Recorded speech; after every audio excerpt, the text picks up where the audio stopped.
Close your eyes and imagine the world as a vast network of rivers. Not rivers of water, but rivers of money, flowing quietly beneath everything we do. Every time someone buys a cup of coffee, sends money to a friend, or pays for a new bicycle, that money travels along invisible pathways connecting banks all around the world.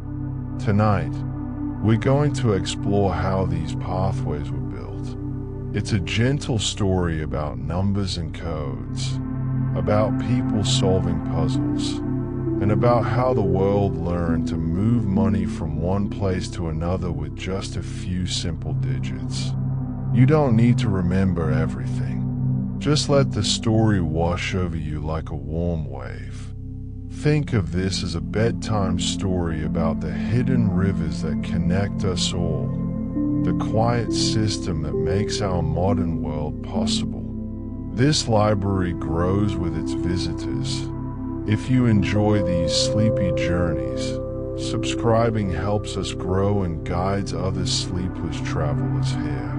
But for now, all you need to do is relax, settle in, get comfortable, and let's begin our journey through time to discover how banks learned to talk to each other and how a few clever ideas changed everything about the way money moves through our world.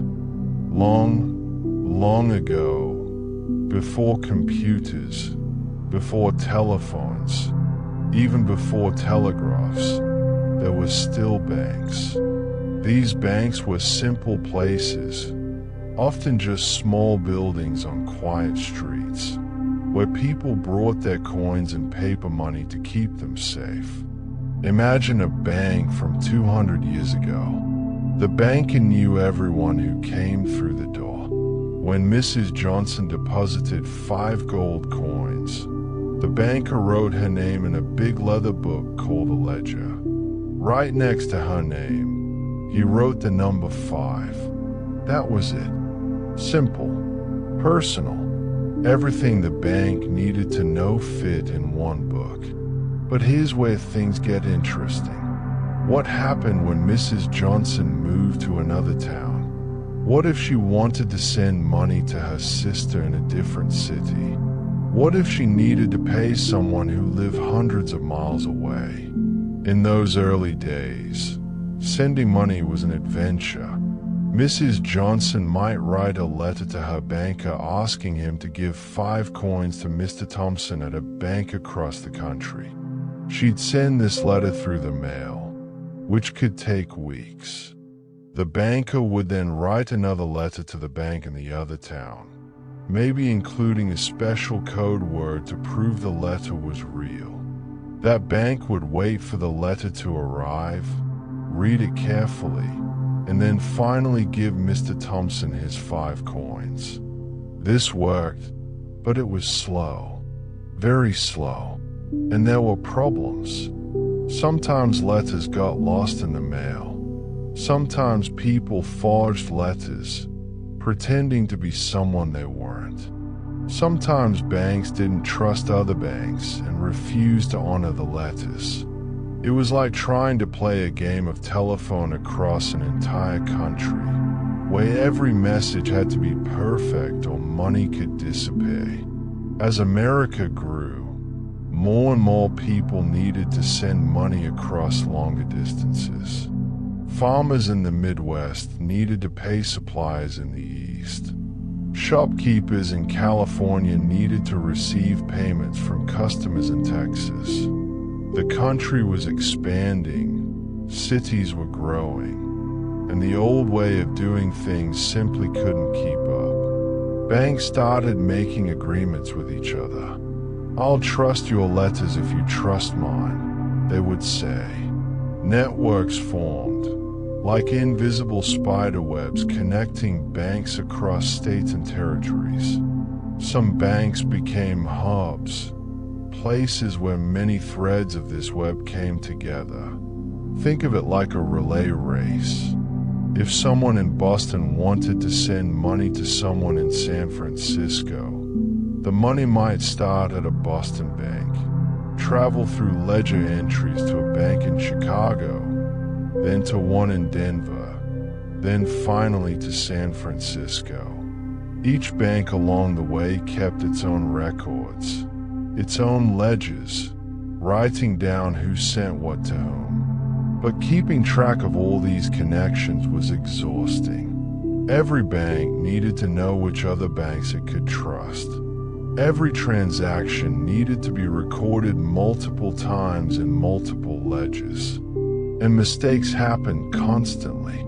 Imagine trying to organize a party where everyone had to whisper the details to everyone else, one person at a time. By the time the message reached the last person, the party might be on the wrong day, at the wrong place, with the wrong food. That's what moving money was like. Some clever bankers realized they needed a better system. They started creating clearinghouses, special places where representatives from different banks would meet each day. Picture a large room with a big round table. Each morning, bankers would sit down together and sort through all the transactions from the day before. Your bank owes my bank $50. Well, my bank owes your bank $30. So really, you just owe us $20. They would settle accounts, moving actual cash only when necessary, instead of each bank sending money to every other bank individually. They could balance everything out in one place. It was brilliant. It saved time, saved money, and made fewer mistakes. These clearinghouses were like the beating heart of the financial system. Every day, they processed thousands of transactions, keeping careful records in enormous ledgers. Clerks with neat handwriting would spend hours copying numbers, checking figures, making sure everything balanced. But even with clearinghouses, there was still a problem. How did you know which bank was which? If a clearinghouse in New York received a request to send money to a bank in Philadelphia, which bank exactly? There might be 5 different banks in Philadelphia, all with similar names. Banks started using names and addresses, but this was clumsy. The First National Bank on Market Street in Philadelphia took a long time to write. And what if there were 2 banks on Market Street? What if a bank moved to a new building? The world was getting more complicated. More banks were opening. More people were using them. More money was flowing in more directions. The old ways of keeping track, the old ledgers and letters and long names, were straining under the weight of progress. At night, in banks across the country, clerks worked by lamplight, squinting at handwritten numbers, trying to make sense of thousands of transactions. They were the guardians of these financial rivers, making sure every drop flowed to the right place. But they were overwhelmed. Something had to change. The ledger of the world was getting too big for human hands to manage alone. The banks needed a new language, a simpler way to identify each other, a system that would work whether you were sending money across town or across the continent. They needed numbers, special numbers, numbers that would change everything. But we'll get to that soon. For now, just rest with this image. A country full of banks, each with its own ledger, all connected by invisible threads of trust and paper, all working together to move money through the growing nation. The foundation was being built, slowly and carefully, for something remarkable. In the year 1910, imagine the chaos. America had more than 25,000 banks scattered across cities, towns, and tiny villages. Each one had a name. Many had similar names, and they all needed to talk to each other. A check written in Maine might need to travel to Montana. A payment from Georgia might need to reach Oregon. And every single time, someone had to figure out exactly which bank was which, writing out long names and addresses by hand, hoping nothing got confused. The people who ran the banks knew this couldn't continue, so they did something very American. They formed a club. In 1875, a group of bankers created the American Bankers Association, or ABA for short. At first, it was just a way for bankers to meet, share ideas, and help each other solve problems. But over time, the ABA became something more important. It became the organization that would help banks speak the same language. For decades, the ABA worked on making banking smoother and safer. They created standards, wrote guidelines, and helped banks trust each other. But their biggest achievement was still to come. In 1910, the ABA had an idea that would change everything. Instead of using long, complicated names to identify banks, why not give each bank its own unique number? A code, an address made of digits instead of words. Think about your home address. It's much easier to say 123 Main Street than to say the blue house with the oak tree in front, 3 buildings down from the grocery store, on the east side of town. Numbers are clay. Numbers don't get confused. Numbers work in any language. The ABA decided to create a numbering system for banks. They called it the ABA routing number, and it was beautiful in its simplicity. Here's how it worked. Every bank in America would get a 9-digit number. Not 8 digits, not 10, but exactly 9. This number would be that bank's identity, its fingerprint in the financial world. Let's break down what those 9 digits meant. The first 4 digits told you where the bank was located. Different regions of the country got different number ranges. Banks in the Northeast started with numbers like 0, 1, or 2. Banks in the Southeast used 2 or 3. The Midwest got 4, 5, and 6. The South got 6 and 7. The West got 8 and 9. And the number 12 was special, saved for banks with branches all over the country. So just by looking at the first digit or 2, you immediately knew what part of the country a bank called home. A routing number starting with 0 meant New England. Starting with 8 meant somewhere out west, maybe California or Nevada. The next 4 digits identified the specific bank. With 10,000 possible combinations, there was plenty of room for every bank to have its own code, even in areas with hundreds of banks. The 9th and final digit was the cleverest part. It was called a check digit, and its job was to catch mistakes. Imagine you're writing down a routing number, and you accidentally switch 2 digits. Maybe you write 1 2 3 4 5 6 7 8 0 instead of 1 2 3 4 5 6 7 0 8. The check digit used a special mathematical formula that would reveal this mistake. When someone checked the number, the math wouldn't work out, and they'd know something was wrong. This little 9th digit saved countless errors. It was like a spell checker for numbers, quietly protecting against the simple human mistakes that could send money to the wrong place. The routing number appeared on the bottom of checks. If you've ever looked closely at a check, you've seen them. Those strange numbers printed in unusual-looking computer font at the bottom. That's the routing number, along with the account number and check number.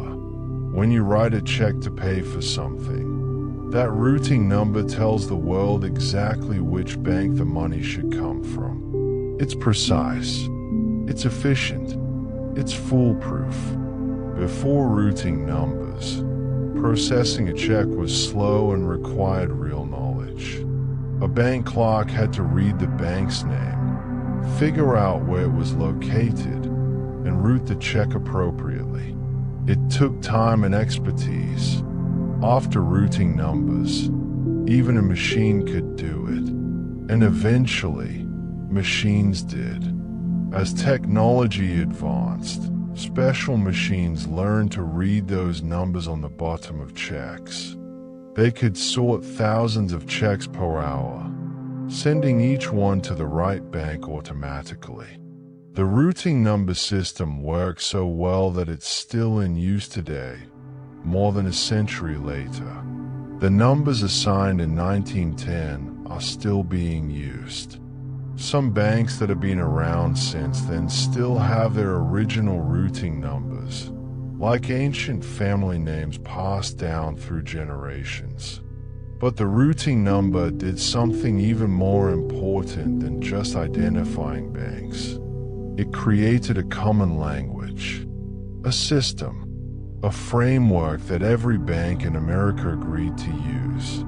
Before routing numbers, banking was like 50 different countries, each with its own customs and languages, trying to trade with each other. After routing numbers, it was like everyone suddenly spoke the same language. The barriers came down. Money flowed more easily. The invisible rivers became clearer, faster, more reliable.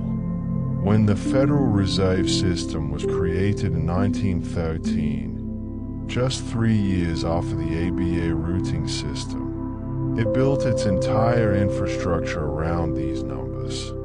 The Fed created 12 regional banks to oversee the banking system. And guess what? The routing numbers already divided the country into regions. It was a perfect fit. The Federal Reserve became the ultimate clearinghouse, the central heart pumping money through the nation's veins. And routing numbers were the addresses that made it all work. Think about how much trust is required. Every bank in America had to agree to use the same system. They had to accept that these 9 digits would represent them forever. They had to believe that other banks would honor these numbers. And they did. The system worked because everyone believed in it. It was a collective agreement, a shared understanding that these numbers meant something. In a way, it was like money itself, valuable only because we all agree it's valuable.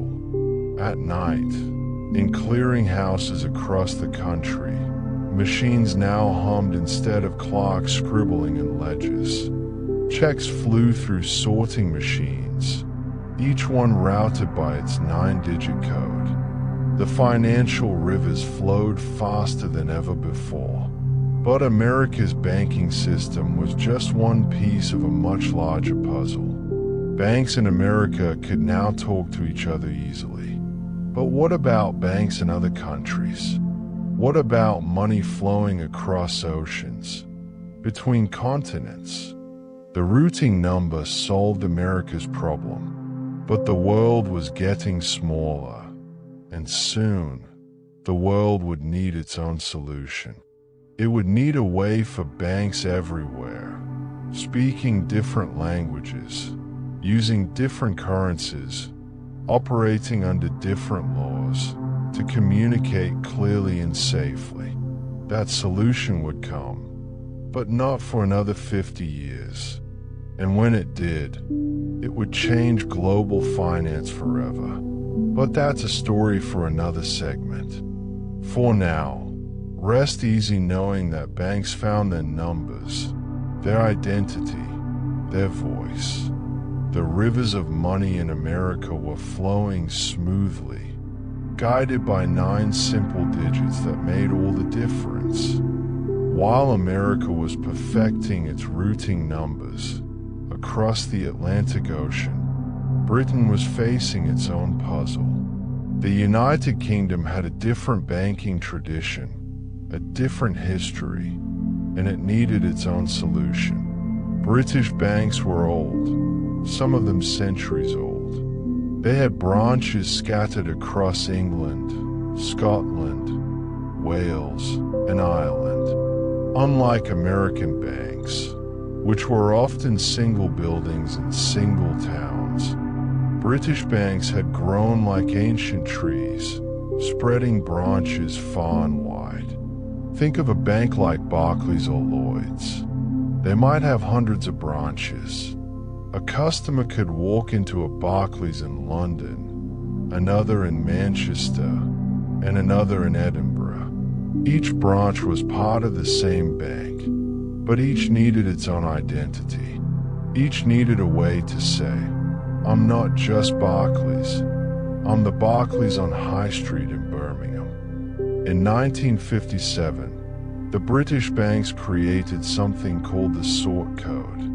It was similar to America's routing number but designed for Britain's unique needs. A sort code had 6 digits, arranged in 3 pairs. Like this, 12-34-56.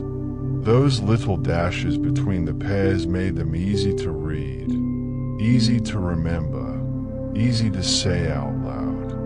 The first 2 digits identified the bank itself. Barclays had certain numbers, Lloyd's had others, and so on. Just like seeing a flag and knowing which country it represents. You could look at the first 2 digits and know which bank you were dealing with. The next 2 digits told you which region or area the branch was in. London branches had different numbers than Manchester branches. This helped route money to the right part of the country. The last 2 digits pinpointed the exact branch. So those 6 little numbers could take you from some bank somewhere in Britain all the way down to the 3rd floor branch on Market Street in Cardiff. It was elegant. It was British, and it worked beautifully. But as you rest and listen, imagine the world in the 1960s and 70s. Something remarkable was happening. Countries were growing closer together. Telephones connected continents. Airplanes carried people across oceans in hours. Television showed us what was happening on the other side of the world. Money needed to travel too. A company in Germany needed to pay a supplier in France. A family in Italy needed to send money to relatives in Spain. Students from Sweden studied in Switzerland and needed to access their bank accounts. But every country had its own system. Germany had one way of identifying banks. France had another. Spain had another still. It was like the world spoke dozens of different languages, and nobody could understand each other. European banks realized they needed a common system, something that would work across all borders. They needed a universal address for bank accounts, something as clear as a home address, that would work whether you were in Portugal or Poland. In the 1960s, a solution began to take shape. It was called the International Bank Account Number, or IBAN for short. The IBAN was ambitious. Instead of just identifying a bank, it would identify a specific account at a specific branch at a specific bank in a specific country. It was like giving every bank account in the world its own unique fingerprint. Here's how the IBAN worked, and let its structure wash over you like a gentle pattern. It started with 2 letters representing the country. GB for Great Britain, DE for Germany, FR for France, ES for Spain, just 2 letters, and you immediately knew which nation you were dealing with. Next came 2 Czech digits, similar to that 9th digit in America's routing number. These digits used mathematics to catch errors, to make sure the number was typed correctly. After that came the country's own domestic bank code. In Britain, this was the sort code. In Germany, it was their bank code. Each country could keep using its familiar system, but now it fit into a larger international framework. Finally came the account number itself, the unique number for that specific customer at that specific bank. Put it all together, and an IBAN might look like this. GB29 NWBK 6016 1331 9268 19. Long, yes, but each part told you something. Each part was a step on the journey to the right account. The IBAN could be quite long, up to 34 characters in some countries. But length wasn't the point. Clarity was the point. Accuracy was the point. When someone sent money using an IBAN, there was no confusion about where it should go. European countries began adopting the IBAN through the 1990s and 2000s. At first, it was optional, a new tool that banks could use if they wanted.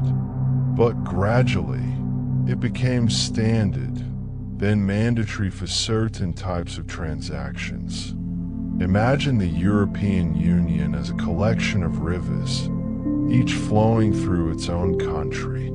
The IBAN was like building canals between them, allowing water to flow smoothly from one to another, mixing and merging, creating one great interconnected system. Today, if you live in Europe and you look at your bank statement, you'll see your IBAN printed there.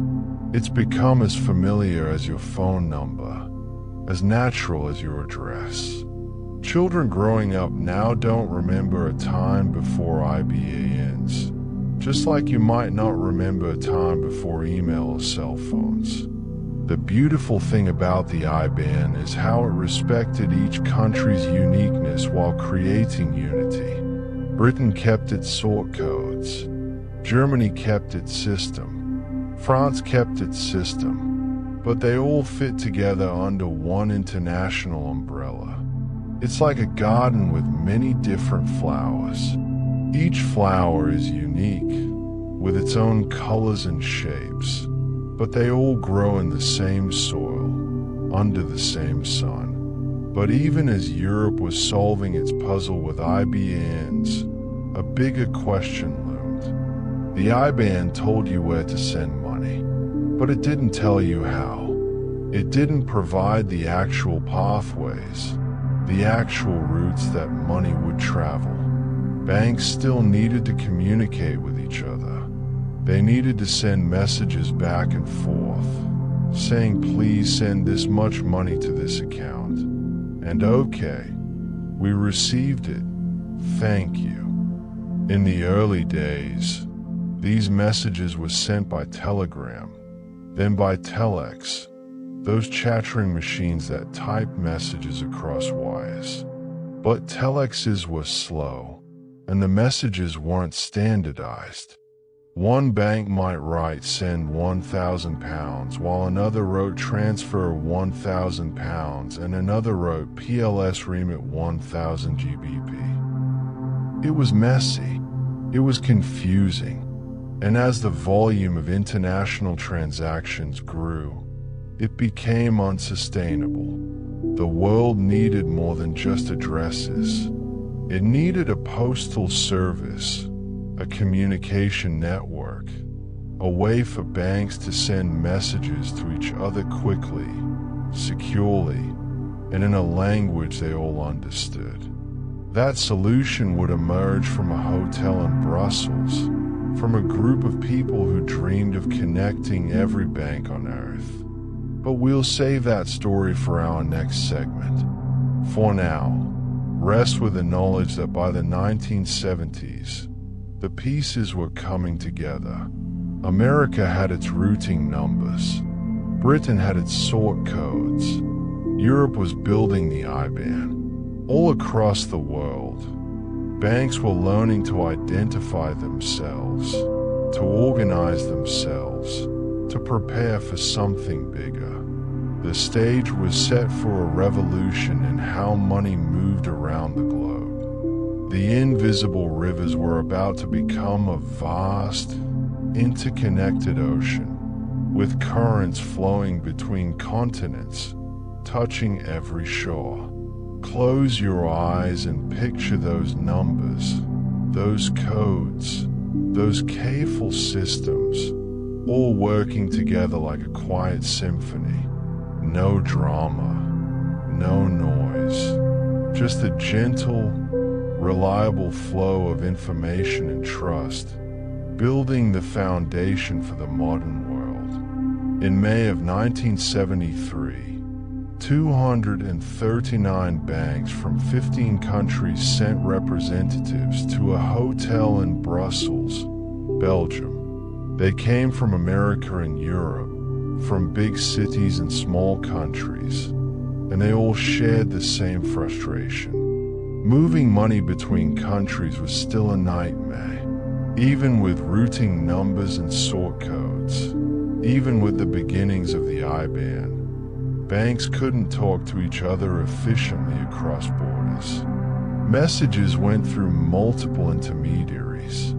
Transactions took days or weeks. Errors were common, and there was no standard format for communication. Imagine trying to organize a party where everyone speaks a different language, uses a different calendar, and tells time differently. That's what international banking felt like. These 239 banks decided to create something new. They called it SWIFT, which stood for the Society for Worldwide Interbank Financial Telecommunication. The name itself was a promise: swift movement, quick communication, efficient transfer. But SWIFT wasn't a bank. It wasn't a government.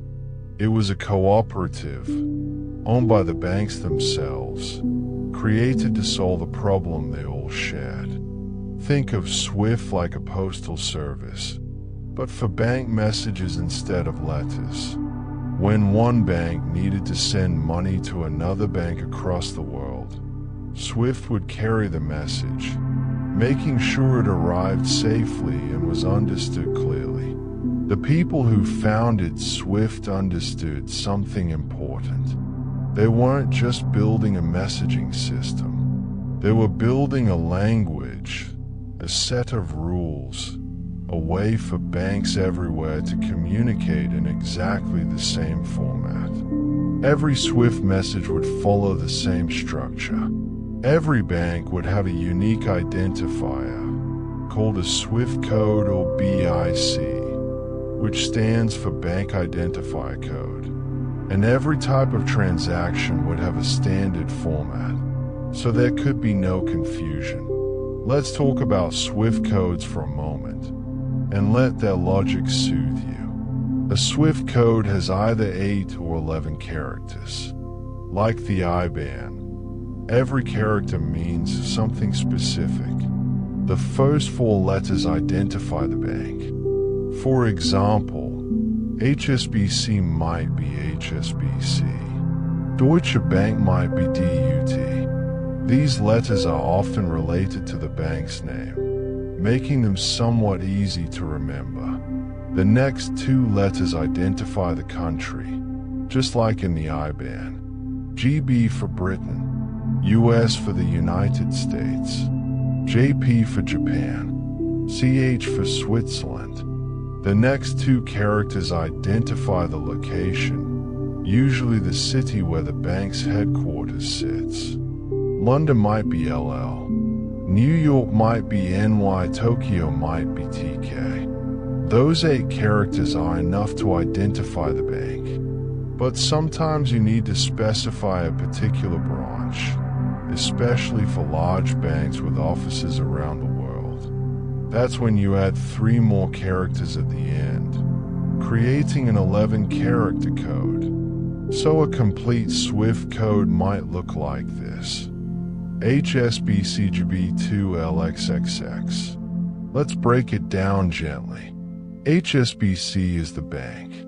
GB is Great Britain. 2L is the location code for London. And XXX means the headquarters, the main office. Simple, clear, unambiguous. When SWIFT launched in 1977, it connected 518 institutions in 22 countries. That might not sound like many, but it was a beginning. The system worked by creating a secure network, separate from the public telephone system, where banks could send standardized messages. These messages covered everything. Payments, of course, but also statements, confirmations, requests, acknowledgements, every type of communication that banks needed to have with each other. Picture a message traveling through SWIFT like this.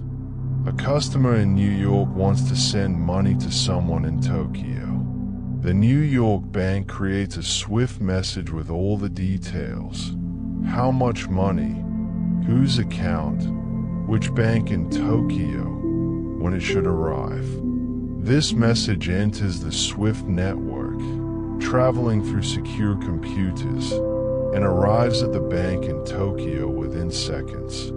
The Tokyo bank reads the message, understands it perfectly because it follows the standard format, and credits the recipient's account. What once took days now took seconds. What once required multiple phone calls and confirmations now happened automatically. What once was prone to errors and misunderstandings now had a clear, universal language. SWIFT grew quickly because it solved a real problem. By 1980, just 3 years after launching, it was processing millions of messages per year. Banks from more countries joined. The network expanded like roots spreading through soil, touching more and more institutions. But SWIFT did something even more profound than just speed up transactions. It created trust on a global scale. Before SWIFT, international banking relied on relationships. Your bank had to have a relationship with a bank in the other country, or know a bank that knew a bank. It was personal, relationship-based, and limited. With SWIFT, any bank connected to the network could communicate with any other bank on the network. A small bank in Kenya could send a message to a large bank in Canada, and it would be received and understood. The network was the relationship. This democratized international banking. You didn't need to be one of the giant banks with offices everywhere. You just needed to be part of SWIFT. As you drift towards sleep, imagine SWIFT as a vast, glowing web covering the entire Earth. Each bank is a point of light, and messages flow between them like electricity through circuits, constant and steady, day and night, never stopping. Because SWIFT never stops. It operates 24 hours a day, every day of the year. While you sleep, millions of messages flow through SWIFT. Businesses paying suppliers, people sending money to family, banks settling accounts with each other. By the year 2000, SWIFT was processing billions of messages annually. Today, it connects more than 11,000 institutions in over 200 countries. It has become the invisible foundation of global finance, so fundamental that most people have never heard of it.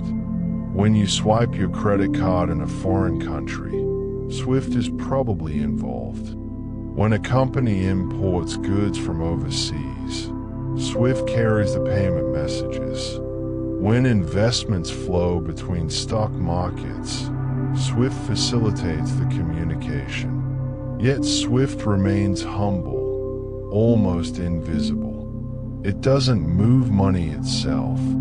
Banks do that. SWIFT just carries the messages that tell banks to move money. It's the messenger, not the message. The wire, not the electricity. The headquarters of SWIFT is still in Belgium, in a secure facility that's one of the most protected buildings in Europe. Inside, massive computer systems process millions of messages every day, checking them for errors, routing them to the right destinations, keeping logs of everything. SWIFT security is legendary. Banks trust it with their most sensitive communications. Countries trust it to handle trillions of dollars in transactions. And it has earned that trust through decades of reliable, secure operation. There's something peaceful about systems that work so well they become invisible. Like your heartbeat, like your breathing. SWIFT keeps the global economy alive without fanfare, without drama, just steady, reliable service. The creation of SWIFT represented a remarkable moment of cooperation. Banks that competed with each other for customers agreed to work together to build common infrastructure.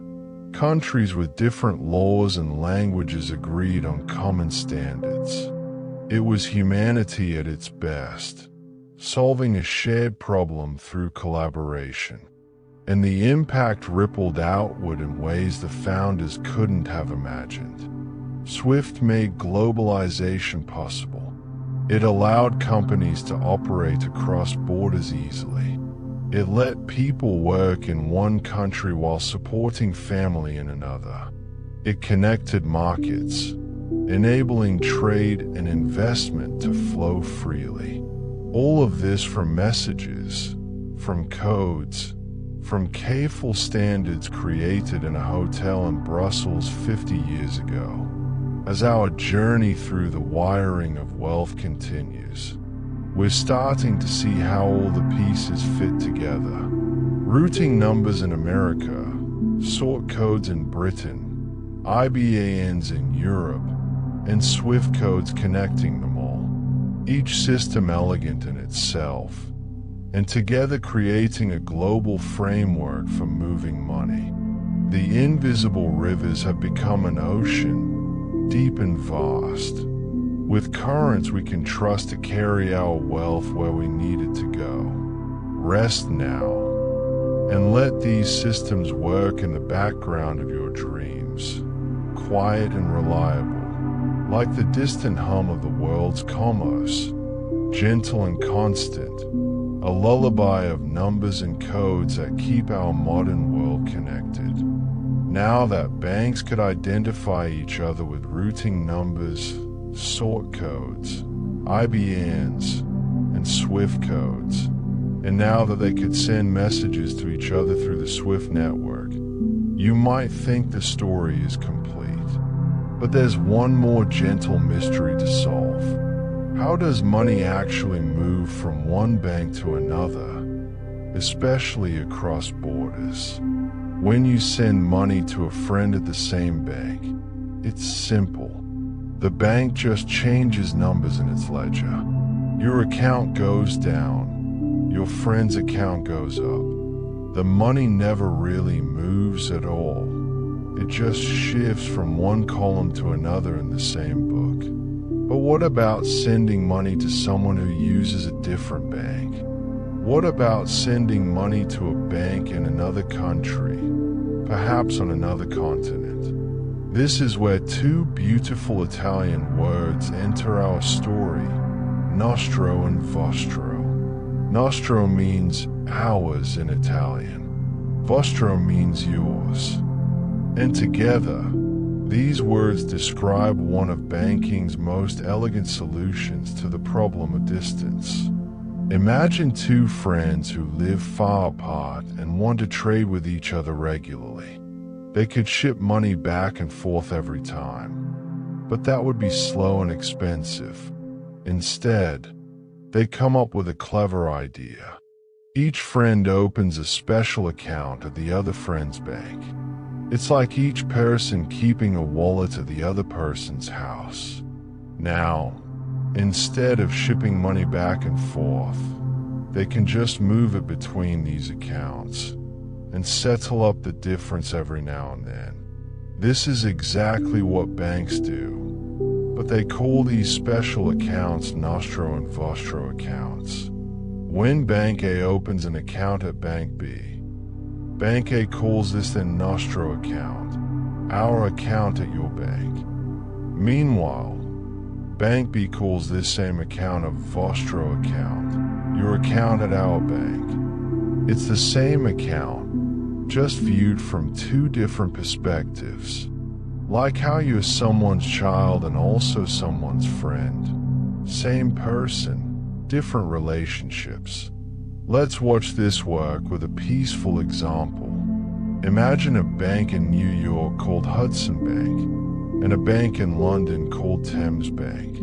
They do business together often, so they set up Nostro and Vostro accounts. Hudson Bank opens an account at Thames Bank and deposits, say, 1 million British pounds in it. This is Hudson's Nostro account, their money sitting in London. From Thames Bank's perspective, it's a Vostro account, Hudson's money in their bank. At the same time, Thames Bank opens an account at Hudson Bank and deposits 1 million US dollars. This is Thames Bank's Nostro account in New York and Hudson Bank's Vostro account. Now watch the magic happen.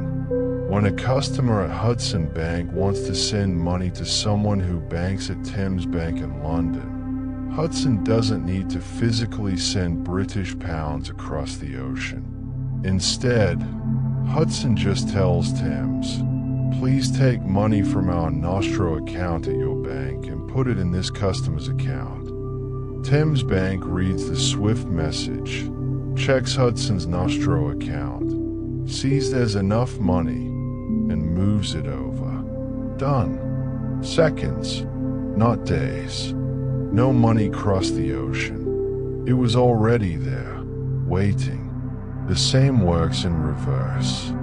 When a Thames Bank customer sends dollars to someone at Hudson Bank, Thames uses its Nostro account in New York. These accounts are like having a foot in two worlds at once. They are correspondent banking relationships, where banks become correspondents for each other, representatives, agents working on each other's behalf. But here's the soothing part. These accounts need to be balanced and reconciled regularly. Remember the old clearinghouses where bankers met to settle accounts? The same principle applies, but now it's done electronically through SWIFT. If Hudson Bank's Nostro account at Thames Bank starts running low because lots of people are sending pounds to London, Hudson needs to top it up. They might send more pounds, or they might settle the difference by having Thames send them dollars from Thames's Nostro account in New York. It's a constant ebb and flow, like breathing, like tides coming in and going out. Banks monitor their Nostro accounts carefully, making sure they always have enough money in the right places to handle customer transactions. Major international banks have Nostro accounts all over the world, in dozens of currencies.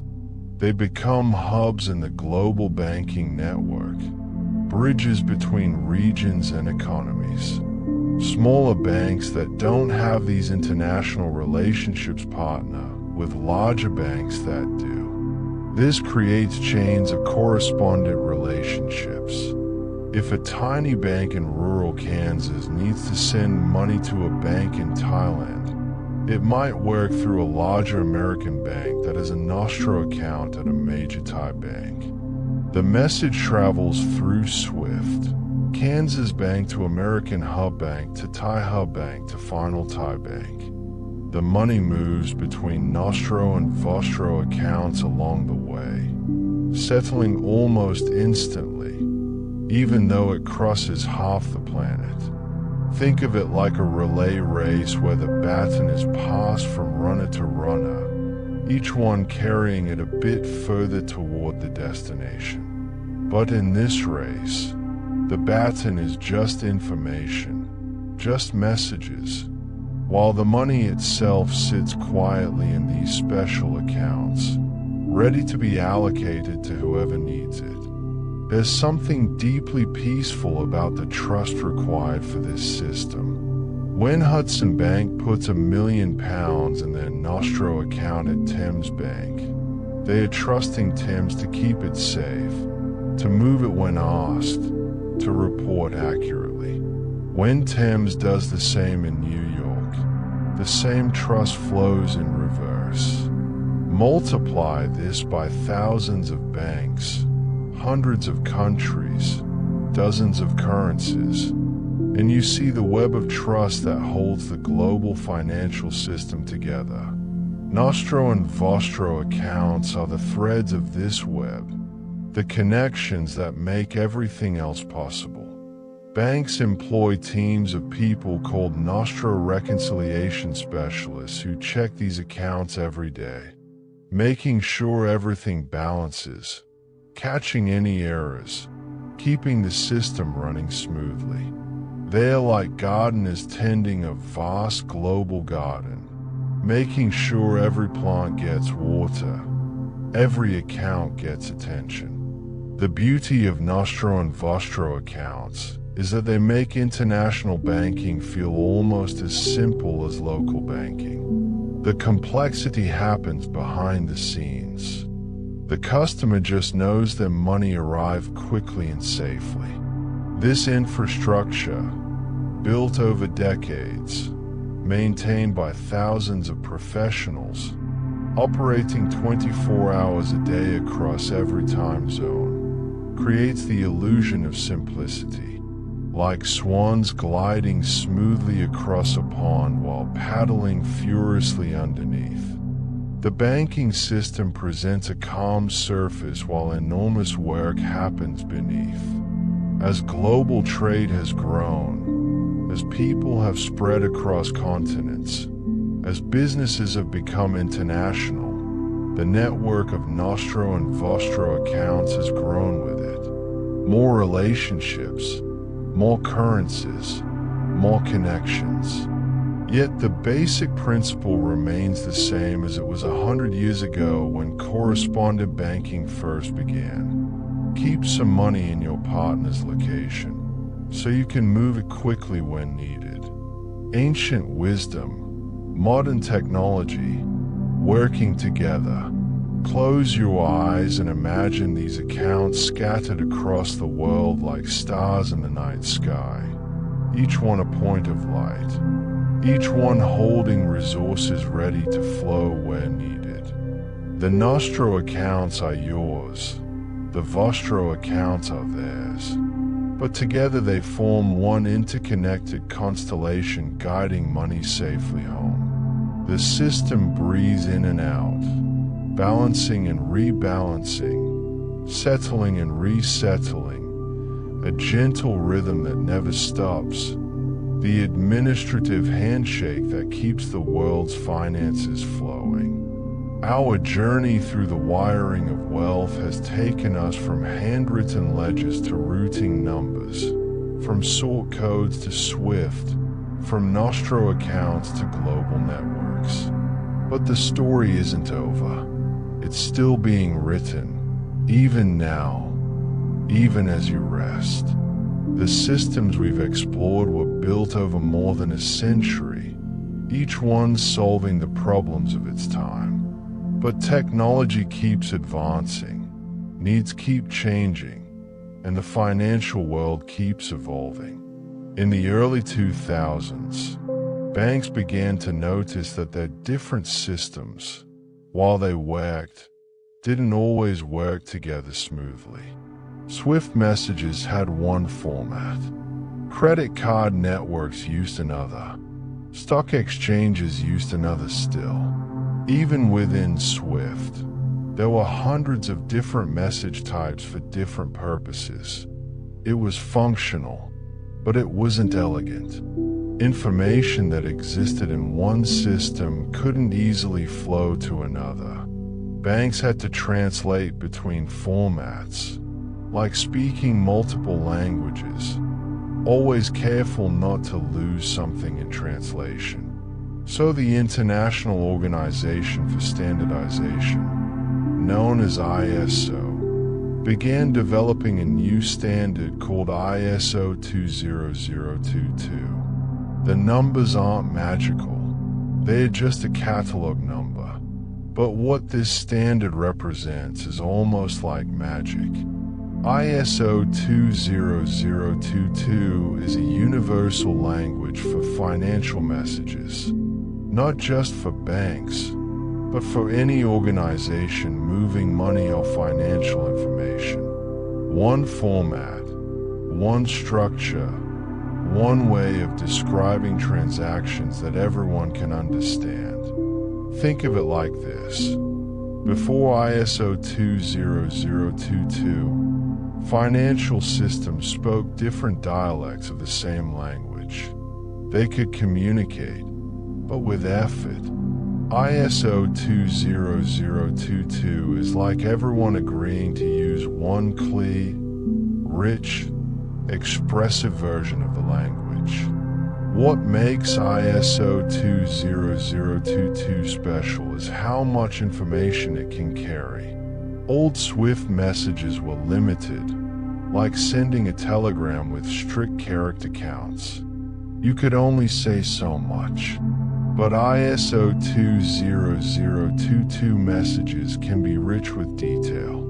Instead of just send $1,000, an ISO 20022 message can say send $1,000 as payment for invoice number 12345 for the purchase of office supplies from ABC Company on behalf of the Finance Department, to be delivered to this address, with this tax identification number, and here's all the documentation.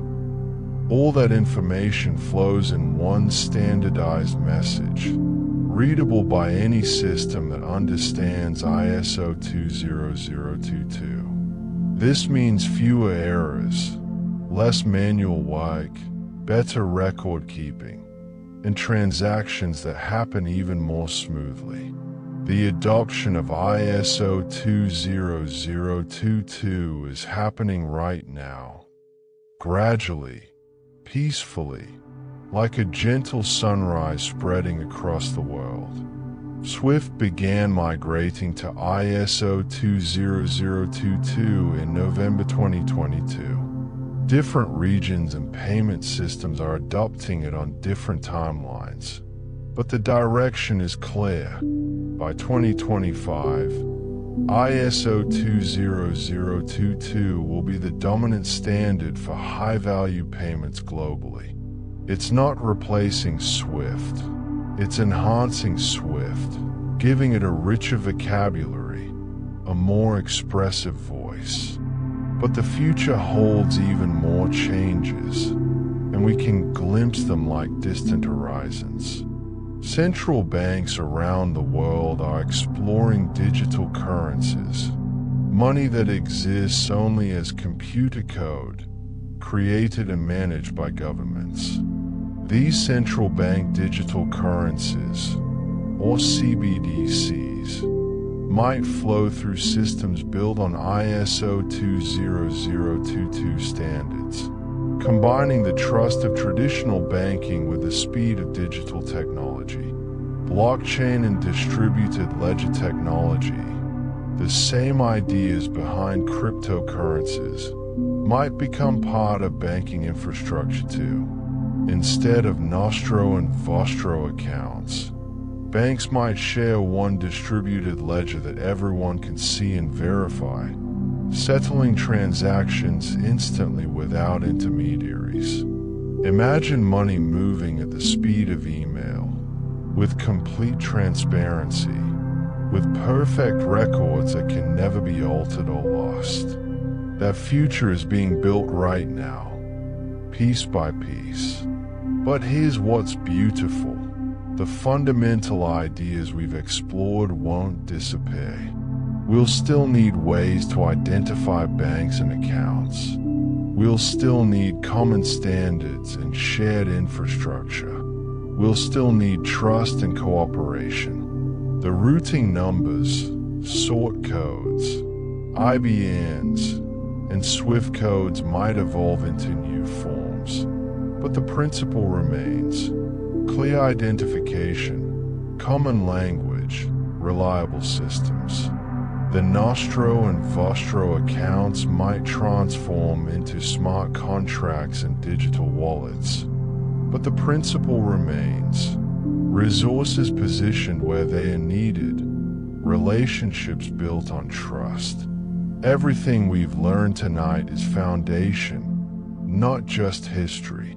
The future will build on these ideas, extending them, enhancing them, making them faster and more efficient, but not abandoning them. As you drift towards sleep, think of the financial system as a tree. Its roots are the old ledgers and gold coins, the bankers who knew every customer by name. Its trunk is the routing numbers and SWIFT codes, the infrastructure built over decades. Its branches are reaching toward the future, toward digital currencies and instant settlements and technologies we haven't imagined yet. But it's all one tree, growing from the same soil, reaching toward the same sky. The people who built these systems, the bankers in 1910 creating routing numbers, the developers in Brussels launching SWIFT, the engineers today implementing ISO 20022, they are all solving the same fundamental puzzle. How do we move value safely from one person to another, across any distance, with trust and efficiency?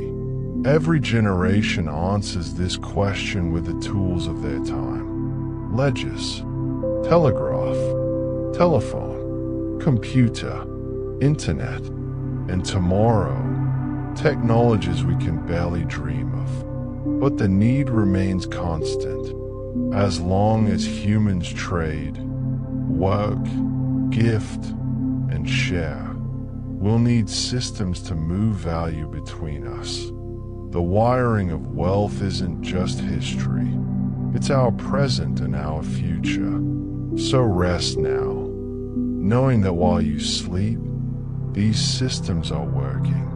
Messages flowing through SWIFT, Nostro accounts being reconciled, new standards being implemented, the invisible rivers of money flowing endlessly, guided by codes and numbers and careful hands, connecting all of us in one vast, peaceful network.